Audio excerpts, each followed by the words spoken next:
నువ్వేం మాట్లాడుతున్నావు? నువ్వేం చేసినావు? మంచిగా ఏం చేసినావు? దేవుడు ఇచ్చిండు, కన్న తెచ్చిండు, కన్నావు, నువ్వు చేసినావు. ఏం చేస్తావు? డెలివరీ కాకుండా ఏం చేస్తావు? కోటి రాస్తావు, నువ్వు గుంజుకొస్తావు లోపల చేయబెట్టి ఆ కోటి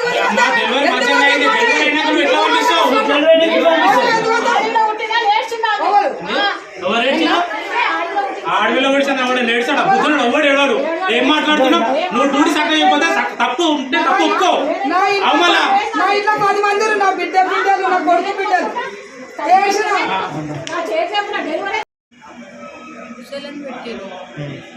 తర్వాత పెయిన్స్ వచ్చినాయి, అక్కడ తీసుకొని డెలివరీ చేసి ఇక్కడనే కదా బాగుంది. పాలు తాగింది, 2 సార్లు మోషన్స్ కూడా పోయింది, ఏడ్చింది కూడా, వీడియో కూడా ఉంది. ఆమె డెలివరీ చేసింది, పోయింది, పడుకుంది. ఇంకా కొద్దిసేపు వచ్చినాక పాప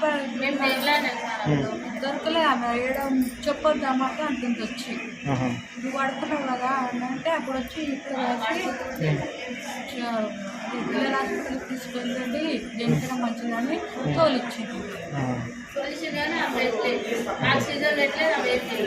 ఏం చేయాలి? కాలు డెలివరీ చేసింది, అక్కడ తీసుకొచ్చి ఆడబెట్టింది, పడుకుంది పోయి.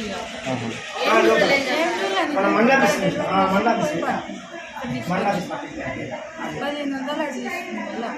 దేనికి 1500? 1500 తీసుకుందాం. ఇప్పుడు నైట్ నర్సా డెలివరీ చేసినామేనా? ఎందుకు? ఇది గవర్నమెంట్ హాస్పిటల్ కదా, మా పైసలు ఏమి ఇవ్వద్దు. కట్నమా?